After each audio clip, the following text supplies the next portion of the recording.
This is the Lovin Show. Today we are joined by Hafsa Lodi, a journalist and author of Modesty, a fashion paradox. Welcome to the show. Hi, thank you for having me. Not at all. How are you doing? Tell us a little bit about your book, because we know that it launched right at the same time as COVID-19, right? And you were planning to travel at the time. Yes. Okay, so this is my book. It's called Modesty, a Fashion Paradox.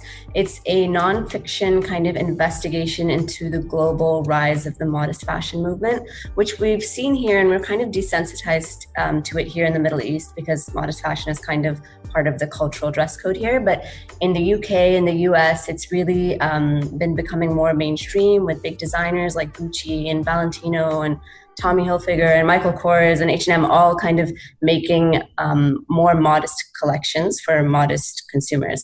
So that's kind of what the book is about. The big bloggers, the designers, the entrepreneurs who are kind of spearheading this new style movement. And it launched in the UAE at the Emirates Lit Festival, which is amazing. Right as COVID was starting to kind of come into our news feeds and everything. Yeah, right when it was starting to spread. But I mean, we were still it was a big crowd there. Nobody was wearing masks.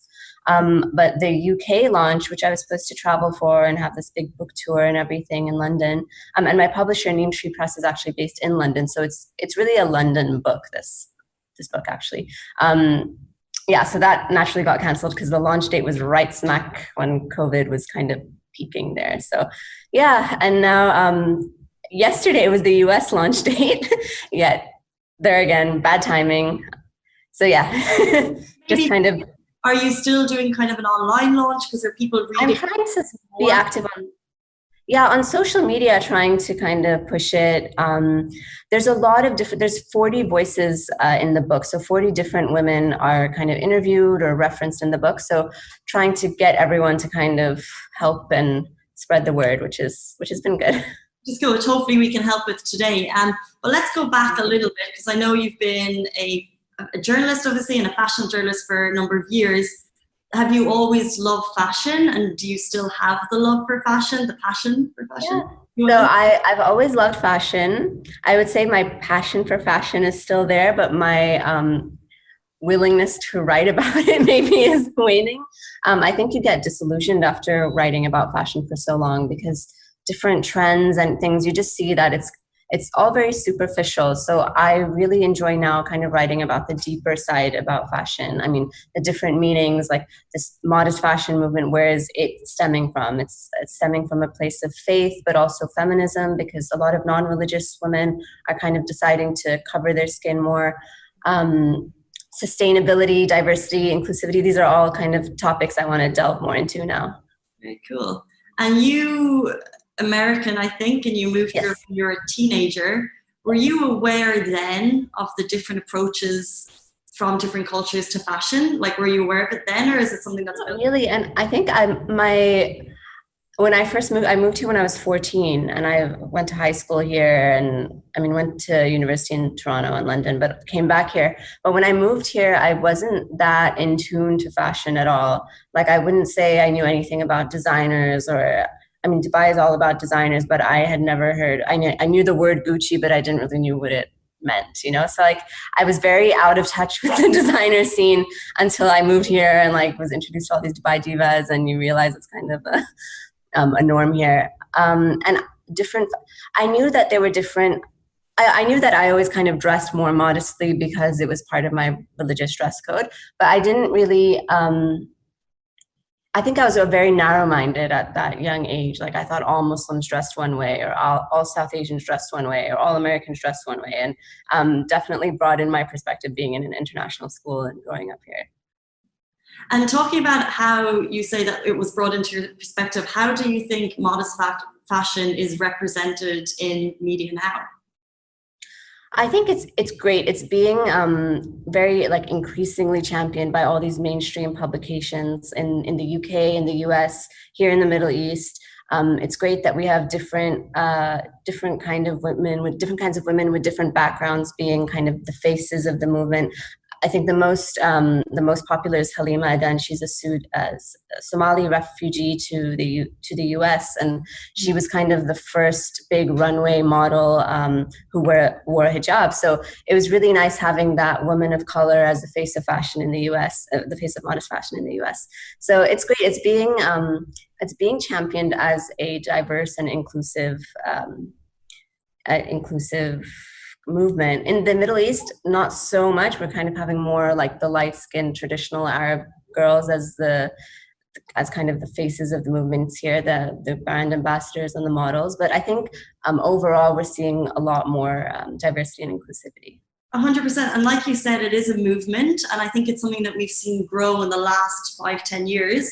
But how do you describe what is modest fashion? Is it covering head to toe? Yeah. Is it, So many different definitions and meanings. I think the most general definition and open-ended explanation of modest fashion is that it's clothing that tends to cover your shoulders up to your wrists.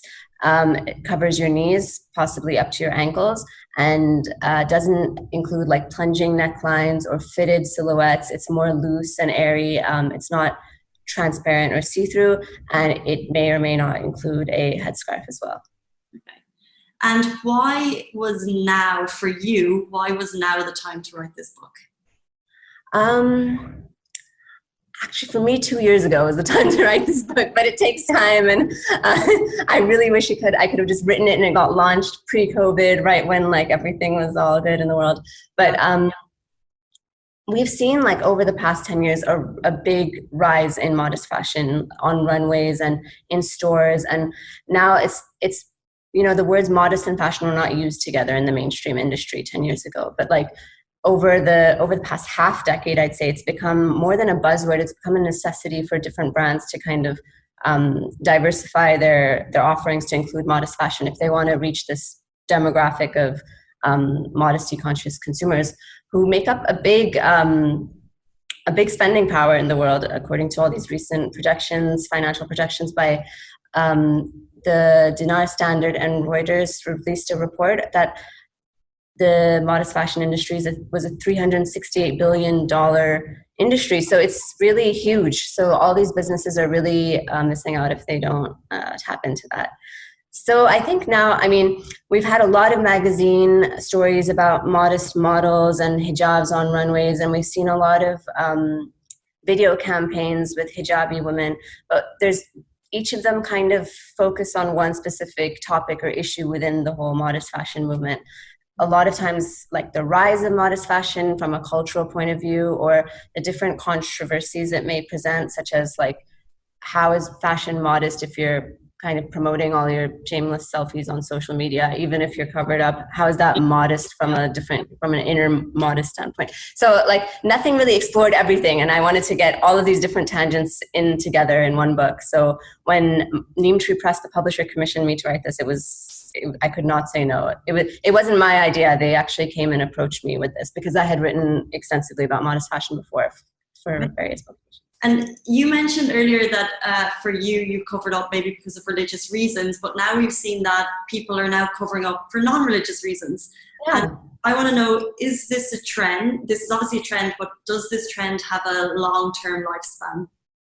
So I think for some, it's definitely a trend. For women who just follow what's on the runways and what they're feeling one day or the next, and you see long dresses with big balloon sleeves and ruffled hemlines, and they look pretty, and so they're wearing them one day and then shorter dresses the next day. So it is a trend for some, but for people who kind of are fed up with this sexualization of women's bodies in the mainstream film and fashion and entertainment industries, and they kind of just feel more protected and more just covered, and they just feel happier and more comfortable and confident in looser, longer clothing. I think that it's definitely a lifestyle for them, and they may be attracted to modest fashion for, exactly as you said, reasons that are completely non-religious. And what brands do you think are doing proper justice to modest fashion, and which brands are following a trend? Good question. Ooh. Some brands are going to get mad. Well, maybe you don't have to answer the second, but I think for designers, good job. So I think one of the biggest criticisms of designers entering modest fashion has been when they just do it for Ramadan and when they do it just for the Middle Eastern market. It's very obviously just for the, it's just for the money. They're just making kaftans, like glamorous kaftans with embellishments, and they're calling it modest fashion. Yeah, it's modest, but it's only kaftans and it's just for the Middle East. Whereas there are tons of Muslim consumers and non-Muslim consumers who demand modest fashion year round in the West. And that's been, there's a woman named Zara Al-Jabri, and she's really outspoken about this. She said that when brands like Mango create their modest collections, it's during Ramadan and it's only available in like Dubai, Saudi, and Bahrain. And it includes like sleeveless jumpsuits and short glittery dresses. So they got like the glamour factor in there, but they didn't really get the whole modesty factor in there. And yes, there's different interpretations and levels of modesty. So that's a kind of a hard criticism to give. But yeah, I would say that's one of the main criticisms, is that this is applicable to women worldwide. So it shouldn't be just a targeted Middle Eastern concept. This is actually, that's exactly why I asked, because to my kind of non-educated fashion eyes, when I see big designers like you said, Gucci earlier, doing designs, it's very glamorous. It's usually for Ramadan.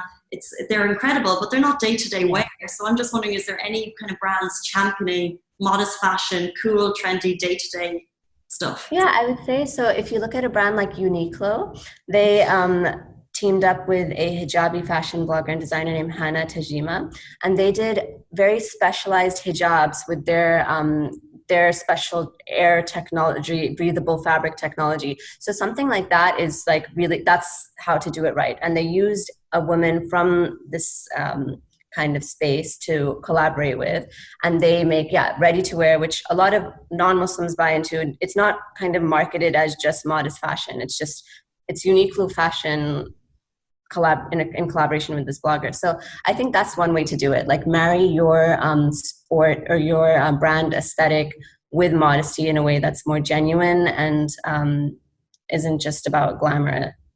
I think Nike is another great example. They made the Nike hijab, which so many women need a sports hijab in the world. And yeah, there were some other versions available before. Nike wasn't the first person to make a sport hijab, but it was amazing having this mainstream household name kind of make this product for women. And yeah, it's like how more, like what bigger name can you get than Nike? And women, it was a landmark moment, and I was surprised that more bigger sports brands haven't followed. It seems so obvious. Exactly, yeah. And now they've just last year launched their modest swimwear as well, which is great. For a lot of Arab female athletes have been championing those. So I've seen some of those actually, but how, like you said there, Arab athletes have been championing them. How important is it to have strong influencers championing the brand to kind of the regular girl who's just scrolling on Instagram? Yeah, I think it makes a huge, so I think the whole reason we're talking about modest fashion today is because of these modest fashion bloggers on Instagram who kind of catapulted this niche underground trend into this mainstream movement. If not for these influencers, I don't think there would be this modest fashion movement, or it wouldn't be as big. I don't think designers would have caught on to the fact that there's this huge market of fashion savvy and powerful, influential women who demand this sort of clothing. So I think it's so important for brands to link up with these with influencers suited to their kind of brand aesthetic and the ideals they speak to. And I think it's even more important in this day and age to have influencers who are not just about fashion and taking photos, but who also kind of speak to bigger issues. So just for example, it was so tough choosing a cover for this book, but on the cover of the book is Maria Idrisi. She's a part Moroccan, part Pakistani Londoner. And she was actually the world's first hijabi model to star in a global campaign. H&M recruited her in 2015. And she's been on like the cover of Emirates Women, and she's had a lot of amazing jobs. But she only takes on jobs that express her voice and that get her thoughts across. So she won't just do a glamorous shoot. She has to get her thoughts about diversity and inclusion and faith in there as well. So I think that's really powerful. She's not just doing this for the foo-foo fashion. She's doing it to get her message across always. Incredible. And just something I want to touch on before we go is something that you mentioned earlier that social media is pretty much a showcase, I reckon. So how do influencers find a balance between modesty and also sending their message to their audience? Yeah, I think it's such a fine line, and it's so hard because all of these like big fashion bloggers we follow today, what is most of them just show their outfits and their beauty and the beautiful food they're eating and their beautiful interiors of their homes. But I think it's important. There's one example, her name's Saira Arshad. On Instagram, she's Shazera, if anyone wants to follow her. And she is a teacher. She lived in Kuwait, and then she moved to Dubai, and then she recently moved back to Toronto. And on her Instagram, like if you open her Instagram, her feed is like what beautiful images of, like every glamorous dress. But then also there's hoodies. She wears the hijab, so sometimes she's wearing hoodies, sometimes she's wearing more like ready to wear, sometimes she's wearing ethnic wear, sometimes she's wearing she's just lounging around at home. But her stories showcase a lot more. They talk about charitable initiatives she does, philanthropic trips she does, different issues in general, like during the lockdown, how she was coping with her family, their first outing out, like a lot of she went deeper than surface level, which is where a lot of influencers tend to just stick and stay. 100% too. Before we get into our teeny tiny quiz, I want to ask you a quick question. For anyone watching right now, where can they get your book?